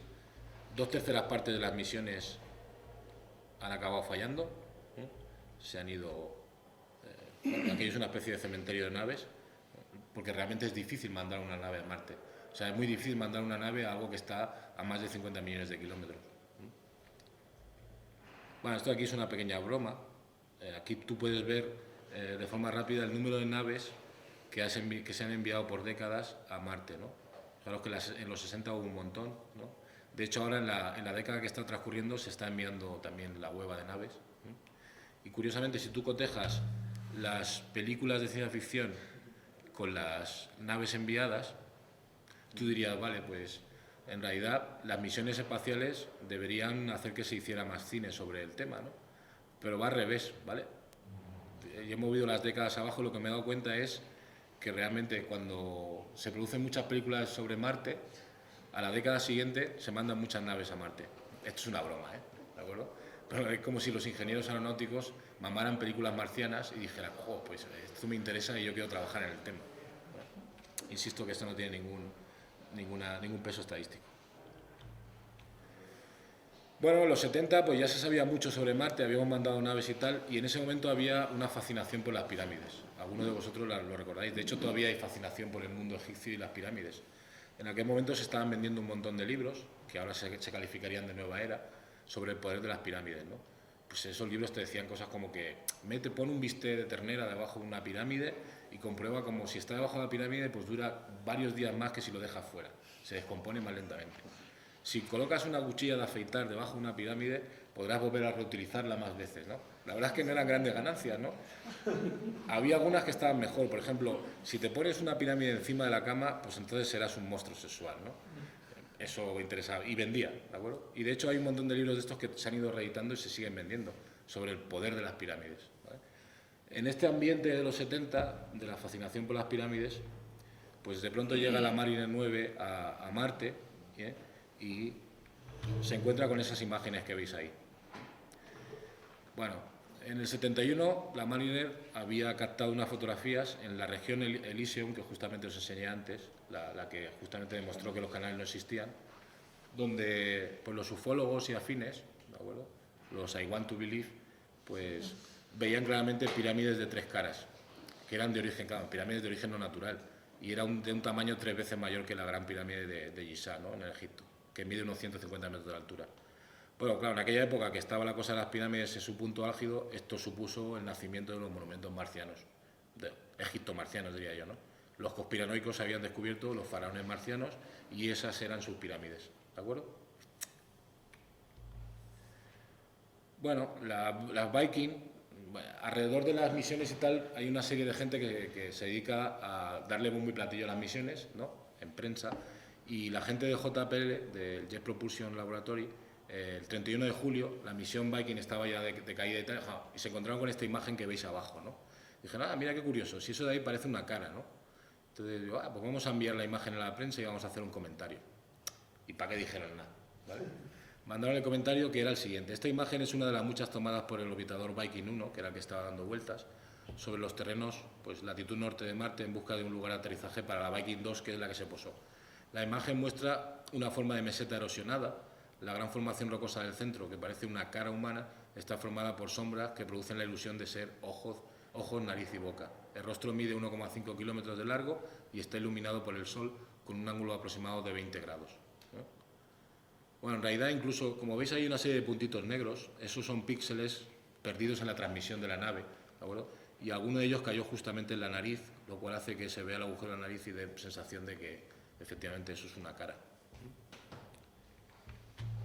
Bueno, en aquel momento había un sujeto allí que estaba cubriendo las noticias de la misión Viking para un importante periódico que se llamaba Richard Howland y vio negocio en el tema. Joder, esto de la cara y tal, y las pirámides, y joder, pues aquí realmente estos son pruebas de que ha habido una civilización marciana, claramente, ¿no? Entonces el tipo escribió un librito, Los monumentos de Marte, que fue un éxito editorial, como cualquier libro chorras que puedas escribir sobre el tema, que se va a vender como churros. Salió 1000 veces por televisión y se hizo de oro, ¿de acuerdo? Y sigue con el rollo todavía, ¿no? De hecho, bueno, pues lo que hizo fue una especie de composición donde ves ahí abajo el rectángulo que veis, intenta delimitar lo que sería la zona de la ciudad egipto-marciana, donde están las pirámides, y en la parte de arriba a la derecha está la face, ¿no? Por la face, la cara. Esta es la zona de Cidonia. Si entráis en la red, habrá un millón de sitios en donde encontraréis información sobre el tema, porque los que ocupan realmente la red son los paranoicos. Y encontraréis cosas como esta en detalle, donde aparecen los mapas de la ciudad y tal. Vamos, hay información por un tubo, ¿de acuerdo? Tú ya, joder, macho, con las naves que hemos mandado y tal, y teníamos primero lo de los canales, que parece que fue un efecto óptico, y ahora cuando mandamos naves con super tecnología que te cagas y tal, pues no, la cara de Marte, las pirámides. Bueno, los escépticos tienen un nombre para esto, se llama pareidolia, ¿no? La pareidolia es, bueno, pues conocéis lo de las caras de Belmez, en Jaén, ¿no? Eso es un sistema para... A ti te salen manchas de humedad en la pared de tu casa y tú dices, joder, ¿cómo podía sacarle yo pelas a esto? ¿Vale? Pues viendo la cara de Cristo, ¿no? Haces fotos, la vendes a la prensa y le sacas una pasta y ya ni se te ocurre remozar ni nada, ¿no? Ya dejas ahí, ya la mancha te vale, ¿no? Bueno, en España hay varios lugares de este tipo, ¿no? Eso se llaman teleplastias, tiene su nombre, ¿no? El nombre tiene guasa también, teleplastia. Hay famosas teleplastias en España, por ejemplo, creo que en Valencia hay un jamón, ¿de acuerdo?, que tiene la cara de Cristo, ¿verdad? Y luego en Almería, en algunos invernaderos, algunos plásticos retorcidos por el sol y tal, han acabado teniendo la cara de la Virgen. En fin, es todo un mundillo, ¿vale? Bueno, la pareidolia se puede dar, es un efecto, en realidad la mente humana lo que intenta encontrar es orden donde no lo hay. Entonces, pues eso se utiliza en el test de Rocha, por ejemplo, se utiliza, ¿no? Tú presentas una mancha al sujeto y dices, ¿qué ves tú aquí? ¿No? En realidad, el sujeto está volcando ciertas obsesiones que tiene en la mancha, ¿no? Y bueno, pues los conspiranoicos aquí lo que están es volcando sus obsesiones, ¿no? Que en este caso son los faraones marcianos. Hay muchas formas de pareidolia, por ejemplo, un tiempo en el que, si os acordáis, con los discos de baquelita, se decía que si los girabas al revés, en la música pop, y en el rock encontraban mensajes satánicos, ¿no? Pero había gente que realmente se ponía a hablar del disco al revés y al final acababa escuchando lo que quería escuchar, ¿no? Pero ahí no se veía un carajo, ¿de acuerdo? Y a la derecha, o sea, NASA estaba tan hasta los plin del tema que con la Mars Global Surveyor, que estaba en aquel momento girando alrededor del planeta, dijo, va, ahora vamos a pasar por encima de la cara, le vamos a hacer una foto, ¿vale? Ampliada y con detalle, para que se vea que esto no es ni una cara ni leches, sino un montículo. Y entonces a los conspiranoicos se les enseñó esto, ¿no? Eso fue tomado en el 98. Y los conspiranoicos dijeron, va, pues aquí lo que se ven son nubes encima de la cara. Va, la gente de la Mars Global Surveyor había tenido tan mala suerte que en ese momento era invierno en la zona y efectivamente había nubes. Y esta prueba no valía, ¿vale? No vale, hay nubes. Así que en el 2001 decidieron volver a hacer una foto detallada del sitio, sabiendo que en ese momento iban a pasar por verano y que probablemente en verano y que probablemente iban a tener una buena visión, y lo que encontraron es la fotografía que veis ahí. Claramente lo que se ve es que eso es un montículo, ¿de acuerdo? Y que de formación, o sea, no es una escultura artificial ni mucho menos, ¿no? ¿Qué pensaron qué dijeron los I want to believe, los creyentes, los conspiranoicos? Bueno, esto no es una prueba de que eso no sea una cara de Marte, esto es todo lo contrario. Esto es una prueba de que antes había una cara de Marte y ahora no la hay. Es decir, ha habido una conflagración marciana y se han cargado la cara. Entonces, realmente es imposible discutir con esta gente. Si quieren creer, pues siempre encuentran una argucia de este tipo. Cuando alguien te dice eso, es que no te queda más remedio que reírte. Te dicen, no, vamos a dejarlo y vamos a tomar una copa y ya está, ¿vale? En realidad, en Marte hay muchas teleplastias, ¿vale? Lo que pasa es que no tienen el glamour de la cara marciana. Os podéis encontrar cosas como esta, que es un smile, ¿no? Pero claro, movimiento acid house, pues no, ¿qué hacen los marcianos con el tema? O por ejemplo, yo qué sé, los chichos en Marte, ¿no? Dices, amor de madre y tal, pero de aquí qué jugo le sacas. O incluso tienes a la rana Gustavo, ¿vale? En fin, y con las naves ya puestas en tierra, se pueden todavía hacer cosas raras. Bueno, aquí me saltaba esta imagen. Esta es una imagen de la Global Surveyor también, que está tomada sobre uno de los satélites de las lunas de Marte, que es Phobos, y es una imagen rara, ¿no? Porque hay una sombra ahí extremadamente alargada, se observa algo inusual. Marte tiene dos satélites que tienen una historia muy curiosa, pero no me enrollo más. Y esta foto pues es curiosa, y hay gente en Palermo, ¿no?, que debe ser amante de 2001, una odisea del espacio, que tiene clara la interpretación de esta imagen que está vista en Phobos, ¿no? Si la estuviéramos en la superficie que veríamos, pues según este hombre, claramente eso es un monolito, ¿no? Sobre la superficie podéis encontrar cosas como esta en la red, ¿no? Pues las sucesivas misiones seguirán descubriendo más y más monumentos marcianos faraónicos. ¿Qué es aquel extraño montículo captado por la cámara de la Pathfinder, ¿no?, una misión relativamente reciente? Ya digo, a ras de suelo. Pues el sujeto que hace el análisis de esto lo tiene muy claro, ¿vale? Es una esfinge, que es uno de los muñecos que nos faltaba en el tema, ¿no? Y si no te queda claro del todo, ¿vale?, pues ahí tienes la historieta, ¿vale? En fin, Hogland sigue vendiendo libros. La cara de Marte, en realidad, si ponéis cara de Marte en Google, os va a salir 8.000 millones de páginas. Existe un programa de radio que se dedica a hablar sobre este tipo de temas, civilización marciana egipcia. Incluso la cara de Marte se ha convertido en un icono pop, de la cultura pop. Hay incluso un sello que está dedicado a ella, ¿no? Y hay un montón de información, ya digo. Todo el mundo conoce la cara de Marte. No conoce Olympus Mons, pero conoce la cara de Marte, ¿no? O sea, que esta gente realmente tiene fuerza. A Hogland le dieron el premio Ig Nobel, que no sé si sabéis lo que es, ¿no? Bueno, existen los premios Nobel, y desde hace unos cuantos años, ya debe hacer unos 13 o 14 años creo, en Estados Unidos se da también los premios Ig Nobel, que en inglés son algo así como innoble, ¿no? Los premios Ig Nobel son muy divertidos. Hay un libro ahora en castellano que os recomiendo sobre ellos. Se da a cosas que realmente no se deberían haber investigado, ¿vale? Hay cosas de cualquier tipo, ¿eh? O sea, uno de los artículos recientes, ellos son artículos que han tenido que publicarse o libros que han sido publicados. Por ejemplo, un artículo es un estudio estadístico de si la gente es capaz de alargar el día de su muerte para ahorrarse impuestos fiscales, ¿vale? Pues eso se publica en revistas supuestamente serias, ¿no? O, por ejemplo, en revistas médicas ahí están los más divertidos. Transmisión de la gonorrea a través de una muñeca inflable. se le da premio al sujeto. A Holland se le dio por escribir el libro de los monumentos de Marte, donde identifica los rasgos artificiales en la Luna y Marte, incluyendo la cara y 1000 grandes edificios, ¿no?, en la cara oculta de la Luna. ¿Qué pasa con el cine en los últimos años? Pues aquí hay 3 películas muy recientes, ¿no? Planeta Rojo, Stranded, Náufrago, que es una película hispano-rusa. Lamentablemente para mí me parece muy floja. El cine ha ganado, pues, ciertas cosas, hay interés por cómo son las misiones y tal, y eso está más cuidado, pero bueno, se vuelven a repetir las mismas historias. En Stranded la gente llega y hay una antigua civilización que se ha perdido.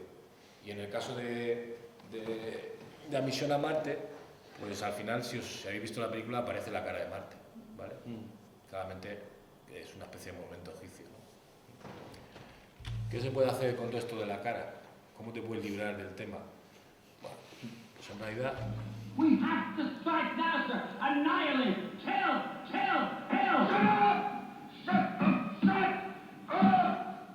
Bueno, esto es un diálogo, si se puede decir, de la película de Mars Attack, ¿no? El comandante, ¿no?, que es un personaje sacado del teléfono rojo con la acusación Moscú, le está diciendo que hay que aniquilar a los marcianos de cualquier manera, ¿no?, que lo haga una vez, que utilice la fuerza nuclear, y el otro le dice que se calle. Entonces, ¿hay que utilizar la fuerza nuclear contra esta gente? Bueno, yo creo que no es necesario, ¿no? Que en realidad lo que hemos intentado nosotros en el libro es, riéndonos de esta historia, a medida que nos íbamos riendo, hemos ido enseñando cosas sobre Marte.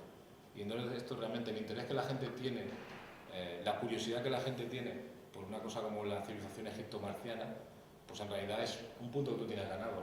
Pues puedes realmente enganchar a esa gente sobre ese tema y al mismo tiempo estar dándole cosas que sí realmente son verdad y que también son maravillosas. En el caso de la cara en concreto, yo lo que haría sería más bien seguir la recomendación del más sabio de los sabios, ¿no?, que es Groucho Marx, ¿no?, que dice al respecto que nunca olvido una cara, pero con la suya haré una excepción. Con esto yo creo que ya acabo, ¿verdad?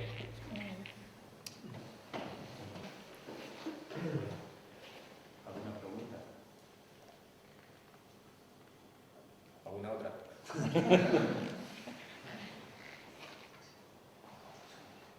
Perdona, ¿has mirado en Oriente, en China más todo, o en los manga, en los cómics manga y todo esto, si existe iconografía respecto a Marte?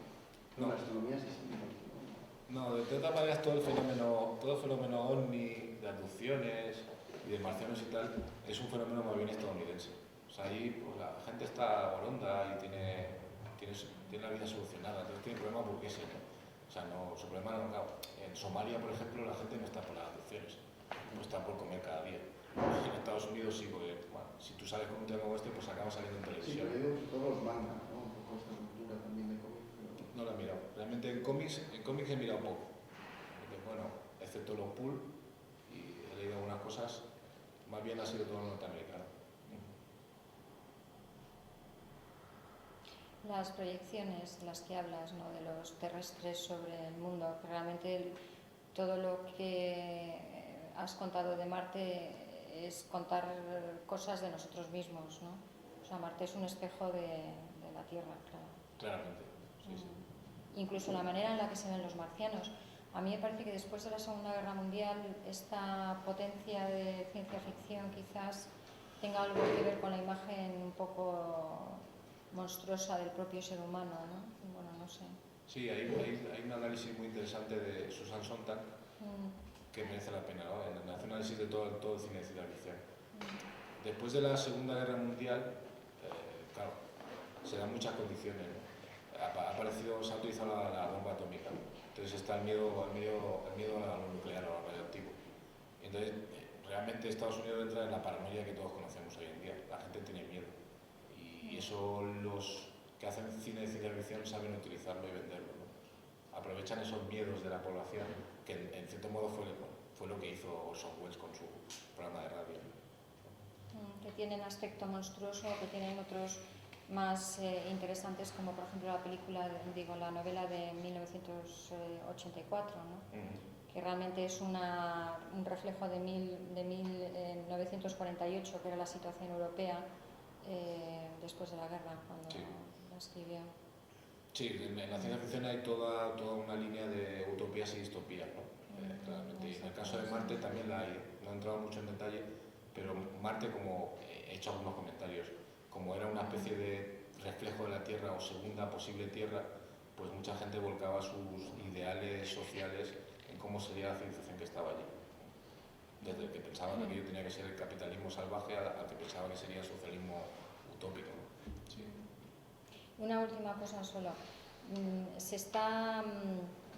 Bueno, hay algunos escritores de ciencia ficción que se toman, entre comillas, relativamente en serio en algunos sectores del mundo académico americano, que están pensando que, bueno, que si el hombre no puede, o sea, que habitar no en Marte, pero bueno, Marte es, como tú dices, el prototipo de vida una vez que la Tierra sea inhabitable, que es una cosa que se contempla con mucha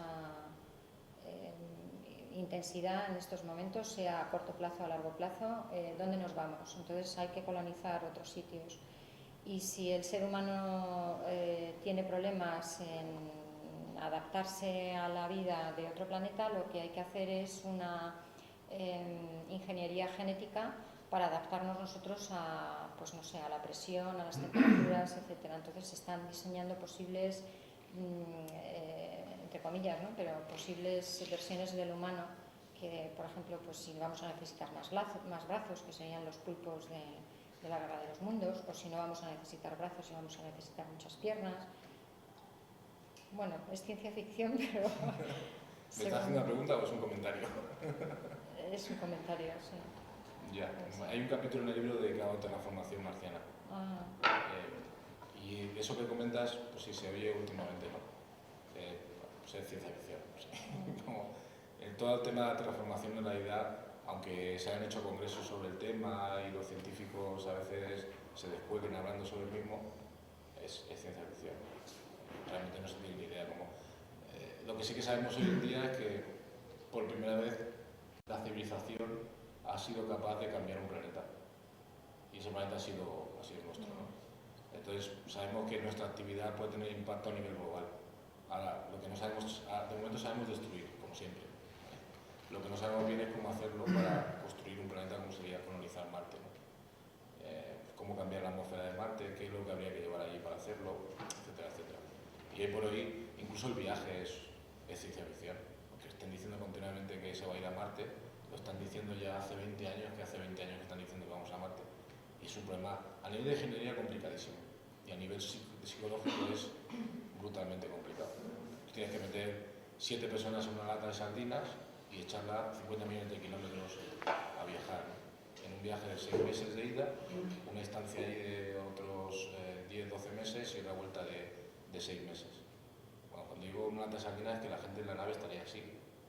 Entonces, 7 tíos durante 6 meses en una nave así, vamos, si no aguantamos ni a nuestra pareja, o sea, que vamos a aguantar a 6 desconocidos, ¿no?, dentro de una nave. O sea, no tenemos ni idea de cuál sería el comportamiento en un viaje como ese. Tenemos sospecha de que no sería bueno, que la gente acabaría bastante mal. Y eso se ha explorado muy poco. O sea, el viaje es complicado, luego la terraformación no digamos. Se especula, pero es ciencia ficción. Pero ¿no crees tú que, bueno, antes has puesto y has bromeado sobre ello, no te lo has tomado en serio, cuando esa estadística de la correspondencia tan, bueno, tan pareja de las misiones a Marte y películas? O sea, que toda esta estimulación que produce, bueno, porque de alguna manera en el cine o en esa imagen de las películas se prepara, el viaje se prepara. Y bueno, nos están hablando sí, de que el viaje dentro de 15 años es el horizonte del viaje tripulado y tal, pero resulta que están los mapas, ya tenemos mapas de Marte muy concretos y tenemos ya una idea incluso de cómo son los procesos y toda esta cosa o sea, todas estas películas, ¿no crees tú que sirven de estímulo a la hora de proyectar? Porque tú, o sea, lo has dicho, yo no sé si lo decías suficientemente en serio o por qué razón desacreditabas esa estadística. ¿O no es una estadística forzada? O sea, esa estadística, ¿cómo está hecha? La del... Nada, cojo las décadas, Sí. mido, o sea, cuento el número de películas que se han proyectado en la década y luego lo que hago es cojo las décadas y mido el número de naves que se han enviado. Si enfrento la misma década, por ejemplo, los años 50 con los años 50 en misiones, ¿no? Bueno, en los años 50 no había misiones. Los 80 con los 80. Observo que, bueno, pues puede ser que en los 80, de hecho, hubo pocas naves, ¿vale? Y hubo más películas, ¿sí?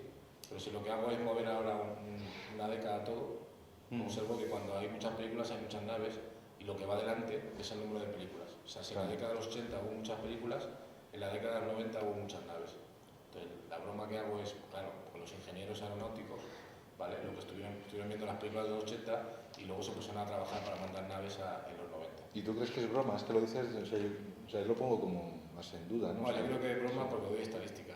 Entonces, estadísticamente esto no tiene ningún soporte, ¿no? O sea, en ese sentido digo que no voy más allá. O sea, eso es una correlación. Es divertido, nos haría pensar, pues nos hace discutir lo que estamos discutiendo ahora. Realmente la empresa cinematográfica, el cine, se nutre del boom de la aeronáutica, o la aeronáutica se nutre de lo popular que se hace los viajes a Marte a través de las películas. Bueno, yo creo que hay un feedback, ¿no?, en esas dos historias. En Estados Unidos además todo es muy complicado. Bueno, tú tienes que convencer a los políticos para que inviertan pasta, y los políticos se convencen por las cosas más peregrinas, ¿no? Entre ellas, pues porque sea muy popular por el cine de ciencia ficción el ir a Marte. Entonces ellos ven que eso es popular y por tanto deciden invertir. La cuestión es por qué queremos ir a Marte y por qué se hace eso, ¿no? ¿Por qué gastar millones de dólares en ir a otro planeta? Esa pregunta es una pregunta difícil, ¿no? Pero, por ejemplo, en un sitio supuestamente riguroso y serio como el Centro de Astrobiología, ¿no? Sí. Un entorno interdisciplinar de científicos sesudos, Sí. especialistas en campos distintos, y están trabajando precisamente en el estudio de posibilidades de vida, ¿no?, Sí. en Marte o en otros lugares. Entonces, ¿cuál es el peso de la ficción en el clima o en el debate que se respira ahí? No, cuando estás haciendo ciencia de verdad, o sea, eres muy autocrítico y muy crítico, ¿no? Ahí no se habla al nivel que estoy hablando ahora, ¿no? O sea, quiero decir, no se especula tanto. En ciencia no te atreves a especular porque haces el ridículo. Bueno, haces el ridículo. Entre la comunidad científica no se lleva, ¿no? En una charla y tal, sí, pero en un paper que tú vayas a publicar en una revista de prestigio, pues tiendes a la no especulación. Entonces, bueno, pues son cosas como más... Bueno, pero también en otro contexto probablemente se reproduce el debate entre los escépticos y los no, con unos argumentos rigurosos en términos científicos, de biología, etcétera. Probablemente se puede demostrar que hay posibilidades de vida o se puede demostrar lo contrario. Bueno, ahora te doy mi opinión personal. O sea, yo creo que en estos momentos no hay suficiente conocimiento científico como para apostar. Bueno, vamos a ver, es un tema complicado porque ya no tienes pruebas, ¿no? ¿Por qué es importante ir a Marte? Pues porque podría ser que en Marte efectivamente encontráramos restos de vida marciana, ¿vale? Fósiles de bacterias, por ejemplo. Si eso se encontrara, joder, que sería el mayor descubrimiento científico de todos los tiempos. O sea, pensarlo por un momento, ¿no? Estaréis diciendo que en el planeta que está ahí al lado ha habido vida que no es terrestre. Bueno, incluso que podía ser vida que no colonizó la Tierra. Pero el caso es que se produjo vida en un planeta que no es la Tierra. Entonces, bueno, eso de la soledad cósmica y tal desaparecería, ¿no? Hay vida en otros planetas y tiene que ser bastante sencilla que lo haya en muchos sitios, porque es que en el vecino de al lado, al primer sitio que has ido a mirar, resulta que lo había, ¿no? Entonces, en ese sentido, claro, mandar una misión a Marte merece la pena porque si respondes a esa pregunta y el resultado es positivo, el beneficio a nivel científico es brutal. Ahora, hasta que no se... Pero no deja ser una especulación y una marcianada. Hasta que no vayas allí... Aquí lo estás diciendo en este sofá, pero si te vas ahí a la astrobiología, hay gente que con una clara convicción de que tiene todo el sentido ir a Marte, porque igual están esperando las bacterias y vete tú a saber detrás de eso lo que puedan pensar, ¿no? Claro. Y otros que les parece... Pero eso es una apuesta y todo el mundo tiene claro que es una apuesta. Nadie tiene pruebas. Entonces, al final, las cosas se van con pruebas. Yo no sé, los meteoritos marcianos, ¿no? El meteorito marciano que supuestamente tenía microbacterias marcianas. Pues NASA lo que hizo fue un anuncio de eso a bombo y platillo. ¿Sí? ¿Qué pasó? Bueno, pues que luego en la prensa eso sale, pues la prensa dice, se ha encontrado vida extraterrestre, en Marte hubo vida, entonces es un boom, la prensa funciona así. Y luego se olvida. Se olvida, pero la comunidad científica está digiriendo eso. Y lo que ha habido ha sido un debate entre los que pensaban que efectivamente ahí había microbacterias marcianas y los que pensaban que no. Finalmente han ganado los que pensaban que no, prácticamente, ¿no? Ahora es un grupo muy reducido los que siguen pensando que efectivamente eso son microbacterias. Bueno, pues así se hace ciencia, pero claro, analizar eso requiere una serie de años y una serie de técnicas muy, muy especiales, ¿no? Pero bueno, se debate y se llega a una conclusión. En cuanto a Marte, pues efectivamente hasta que no vayas allí y mires realmente, pues no puedes especular, ¿no? Es que es igual como la vida se da en muchas partes del universo, es sencilla, que surja en cualquier sitio, pues chico, ni idea. Y el que te diga que cree que sí, pues porque lo cree. Y el que te diga que no, pues lo mismo. Pues como no tenemos ninguna prueba más que la que hay en la Tierra, pues lo otro es divagar, como se ha hecho hasta ahora, ¿no? No hay todavía contundencia científica para hacer afirmaciones de ese tipo. Sí, de todos modos, por ejemplo, en la imagen del libro que está ahí, la imagen es claramente una apuesta porque el ADN está tejido con Marte. No, eso es bueno. Bueno, pero eso es lo que de alguna manera o de otra esa ligazón es la que se transmite. Bueno, a veces esto es un libro, es un objeto que se vende, ¿no? Bueno, ya, pero Y tú quieres venderlo, en marketing. Entonces un libro se vende y tú quieres tener dinero. Ya, pero entonces tú lo que buscas es que sea atractivo para que la gente te lo compre. Tú dices, bueno, ¿y la gente qué es lo que piensa? Marte y vida. Bueno, pues se lo compre y luego lo lean, ¿no? Tú has pensado pero finalmente es como vender el Marte también hace con las pirámides, ¿no? O con los canales, ¿no? No, en realidad en el libro hay toda una discusión sobre la posibilidad de vida en Marte, ¿no? Entonces, digamos que nosotros el planteamiento que hacemos en el libro, o la evolución que vemos, es que en Marte, desde el Marte antiguo se especula con que hay civilizaciones desarrolladas tecnológicamente en Marte hasta llegar a nuestro estado actual en el que se está intentando seguir la pista del agua para ver si tal vez hubo, ¿vale? Fósiles, o sea, si hay fósiles bacterianos, ¿no? Entonces, bueno, lo que tú ves es que eso es una especie como de desamor, ¿no? En el que tú empiezas muy enamorado y cada vez la cosa se reduce más. Entonces, al final nosotros nos decimos, yo creo que sí que hay que mandar una misión a Marte y ver si efectivamente ha habido vida o no. De hecho, me parece muy interesante porque lo que parece bastante claro entre los geólogos es que Marte, en un momento determinado, pues, tuvo océanos, tuvo clima, funcionaba como nuestro planeta y algo se torció y el planeta se murió. Entonces, eso ya me parece extraordinariamente interesante. Y hasta que los geólogos no vayan allí, no vamos a saber realmente qué es lo que pasó. Y es interesante porque eso puede suceder también en la Tierra. Claro. Entonces es interesante ir, entre otras cosas, por eso. Pero también para ver si realmente allí ha habido vida o incluso hay gente que piensa que todavía puede haber. Nosotros no podemos decir si yo creo que el interés principal es porque se puede ir, vamos, al margen también, de todo. Evidentemente. Es porque se puede ir. Es el único sitio donde se puede ir y se puede comparar desde el punto de vista de ese pensamiento planetario y de funcionamiento del proceso a nivel de planeta, que se puede ver eso, qué es lo que ha pasado en un sitio para que se haya acabado. Eso, y que se puede ir, o sea, al margen del beneficio, porque el beneficio científico se busca y todo esto, no sé, o sea, que se puede ir y entonces no tenemos nada que hacer, o sea, no tenemos nada mejor que hacer. Hombre, como especie. el hambre del mundo, o sea, bueno, pero eso independientemente de eso eso se puede hacer y eso se puede hacer además. Es decir, no tenemos nada que hacer realmente. Sí, Nos bueno, aburrimos como ostras, vamos.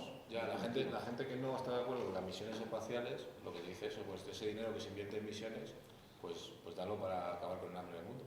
Pero el hambre del mundo no es un problema de que no haya dinero, es un problema de cómo se usa el dinero. Entonces, claro. Eso Pues el dinero, por ejemplo, solamente con lo que los europeos y los estadounidenses se gastan en cosméticos en un año, pues tú acabarías con el hambre del mundo. Sí, o sea, pero esos es números, que Ahora, ¿por qué la gente no está dispuesta a dar ese dinero para otro? Y el problema es que el sistema que tenemos funciona porque hay unos que se mueren de hambre y hay otros que no nos morimos de hambre. Entonces eso es otro asunto. Eso es de raíz, no es de meter una partida de dinero en otro lado. Es un planteamiento de poco análisis en ese sentido. Bueno, pues sencillamente esa persona que dentro de un segundo se va a morir, no se moriría si esa señora no se compraba un lápiz de labio y diera ese dinero para que no se muriera la otra persona. Es sencillo. Sí que es así. Es así. El dinero del lápiz de labio se lo das al otro tío y no se muere. Entonces las misiones, el que te hizo lo de las misiones espaciales también te puede decir eso, ¿no? Yo no quiero que mi país invierta en misiones espaciales, sino que haga ayudas a través de ONGs a países del tercer mundo. Entonces tú tienes que decirle por qué quieres invertir ese dinero en misiones espaciales. Sí que tienes que tener una respuesta seria a eso. Una posible respuesta a la que tú apuntas, ¿no? Decir, bueno, pues hay que ir porque está ahí. Es como subir al Everest, pero es la parte romántica, ¿no? Si se han acabado las conquistas de los lugares desconocidos del planeta Tierra y ahora toca ir al espacio. Y el primer planeta que se puede ir con cierta posibilidad es a Marte, entonces pues los humanos lo harán. Pero mucha gente piensa que antes de irse a Marte habría que solucionar los problemas de casa. Entonces lo que has de convencer a la gente es que cuando tú hagas un viaje a Marte vas a obtener suficiente beneficio científico-tecnológico, ¿vale? Y conocimiento como para solucionar ciertos problemas de tu casa. Por ejemplo, cuando llegó por primera vez una nave a Marte, se encontró con una tormenta de polvo. Entonces lo que observaron es que esa tormenta de polvo hizo bajar la temperatura de todo el planeta un montón de grados centígrados. Entonces, como no tenían nada que observar, la gente que estaba en la misión se dedicó a hacer cálculos sobre la bajada de temperaturas a nivel global en todo el planeta por una tormenta de polvo. Y a partir de ahí dijeron, bueno, si hubiera una guerra nuclear en la Tierra, se produciría un invierno nuclear que tendría tales efectos. Se empezó a especular por primera vez a nivel de cambio climático global. Hoy en día todo el mundo habla de eso, sabe un poco de qué va, pero en los 70 era totalmente desconocido. Pues eso vino de la exploración espacial. Esa visión de globalidad, de planeta, que surge cuando tú te vas fuera y te miras desde fuera. Claro, es que el concepto de casa está creciendo mucho, porque nos damos cuenta que la casa no solamente es el planeta que tenemos, sino que el planeta que tenemos está dentro de un sistema y el sistema está dentro de otros sistemas, y precisamente hoy en día lo que nos damos cuenta es que las cosas están relacionadas de tal manera que, bueno, que la casa es el todo, casi, prácticamente. Tampoco creo que, o sea, la justificación que decías antes de solucionar los problemas que tenemos de cara a buscar más recursos fuera, probablemente lo que existiría es una manipulación mayor de los recursos y una explotación total porque lo que exportamos es una visión de la vida y una manera de estar en el mundo. Entonces eso lo vamos a exportar y va a ser invasivo. Los problemas los tenemos que solucionar posicionándonos en el mundo de otra forma, pero en el mundo es, pues ahora a tamaño pequeño, cada uno consigo mismo casi. Por eso funciona todo esto como espejos también, ¿no? Porque es interesante que se busquen los problemas fuera cuando le echas también la culpa al otro, ¿no? Siempre, cuando resulta que probablemente haya que barrer hacia adentro. De todas maneras me he encontrado así de una manera paralela, pero que es cuando se dice ese argumento de ¿para qué vamos a ir ahí si antes no hemos hecho aquí? Y entonces me he encontrado de una manera paralela en otro contextos mucho más locales, pero es el mismo argumento, es una demagogia muy peligrosa, y es ¿para qué vamos a vamos a pagar en el caso en concreto en Huesca, con las obras de Ruquien, por qué se gasta la Diputación 15 millones de antiguas pesetas y en cambio no tienen los niños de no sé qué pueblo autobús para ir Y entonces es de una manera peligrosísima mezclar dos argumentos en el que sabes claramente que ya tienes el ganador, porque va dirigido a un público que... Y todo esto, lo que hay que hacer es, lo que hay que hacer es traducir, es decir, buscar los traductores, porque decir, ¿para qué vamos a ir a Marte si hay hambre en el mundo? Y entonces hay que decir, ¿de qué estamos hablando? ¿De Marte o del hambre? Porque este es un idioma y este es otro. Porque si no, rápidamente la respuesta es una respuesta ya viene dada, o es un debate No quiero decirte que yo trabajo en aeronáutico, no en una ONG. Pero a veces pero que es recurrente, es algo recurrente, ¿no? Sí, la gente, te dice eso, entonces pues yo creo que hay que contestar. Sí. Bueno, en realidad, pues tú tienes una serie de recursos y los políticos lo que tienen que hacer es gestionarlos, ¿no? Y la gente lo que les pregunta es por su gestión. ¿Cómo gestionas esto y cómo lo repartes? Aquí hay para todos. Claro, hay que dar respuesta. Una cosa, antes justo has dicho que tal vez en un momento dado el planeta murió, Marte murió. Y esta mañana me comentaba Ramón Guardans, que es biólogo, me decía que a Lovelock se le ocurrió la idea de Gaia precisamente cuando les encargaron una serie de biólogos que investigaran los años 60 de la posibilidad de vida en Marte. O sea, la vida como esa capa de 20 kilómetros que recubre la Tierra, que para él era imposible que se diera en Marte porque no existía la atmósfera adecuada, ¿no? Y no sé, quería preguntarte tu opinión sobre eso. Sí, bueno, pues es la misma cuestión que hemos dicho antes, ¿no? O sea que cuando tú intentas estudiar Marte, directamente viendo desde la Tierra, el objeto de estudio es Marte, pero has de pensar que es todo un planeta. Entonces eso hace cambiar tu perspectiva de sistema, ¿no? Es un sistema enorme y hace ver que la Tierra en sí mismo también es todo un sistema. Entonces, pues Lovelock fue uno de los que estuvo haciendo historias de este tipo, diciendo, bueno, cómo se puede generar efecto invernadero, etcétera, y cómo eso repercute en la temperatura del planeta a partir de una serie de gases, cómo entra ahí el ciclo de carbono, o sea, qué tiene que ver la tectónica de placas, es todo un universo. Pero esa perspectiva la consigues desde un punto de vista planetario, ¿no? Por eso hay un grupo de gente que se llama geólogos planetarios y por eso ahora mismo pues, hay climatólogos, ¿no?, que trabajan a nivel global. Y capaz, me estás hablando de uno de los iniciadores, ¿no? Sí, sí. Yo vi una vez en unos, que seguro que lo conocéis de sobra, en unos vídeos de la BBC que hacían así como ciencia pues para el público ignorante, de divulgación, que uno de los proyectos que se tenía en Marte, si es cuando se están buscando los fósiles de vida y demás, es volver a inocular la vida y crear atmósfera. Esto era, espérate, en Marte o en una de las lunas de Júpiter, en Europa, puede ser ya en Europa, creo. Y bueno, inocular allí la vida y crear atmósfera a través de una polución exhaustiva, porque creo que la temperatura es muy baja, entonces lo que quieren es calentar. Y una vez que se caliente, la posibilidad es que surja la vida, ¿no? Entonces, la idea es hacer un calentamiento, provocar un calentamiento de la Luna, creo que es la Luna de Europa. Es curioso, ¿no?, porque es precisamente lo que sufrimos aquí del cambio climático que antes aludías a él, lo transportamos ahora allí para hacerlo habitable. Para hacerlo habitable. En el libro hablamos de eso también. Buena forma de hacerlo es llevarte autopistas allí, ¿no?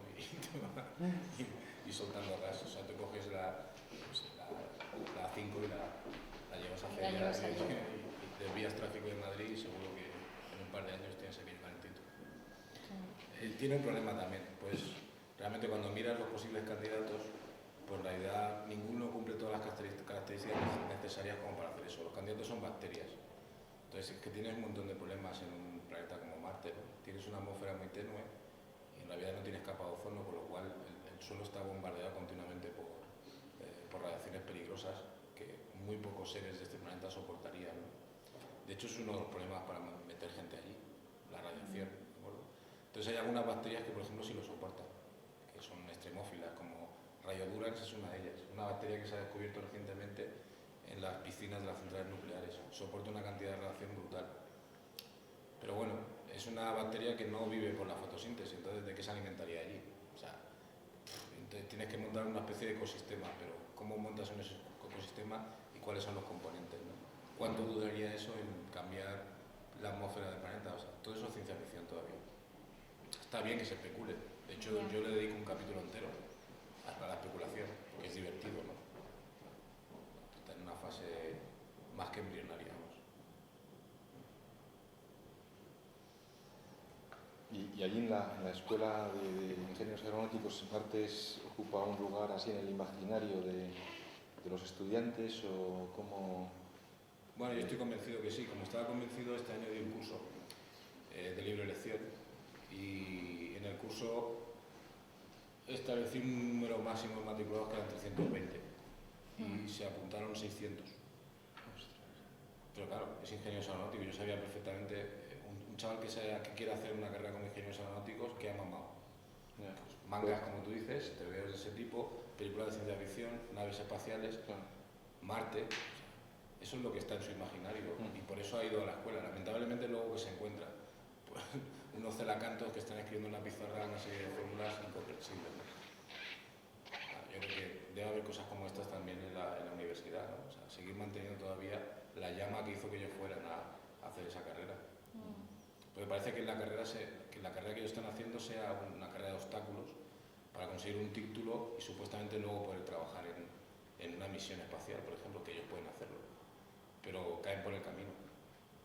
Caen por el camino. Una pena.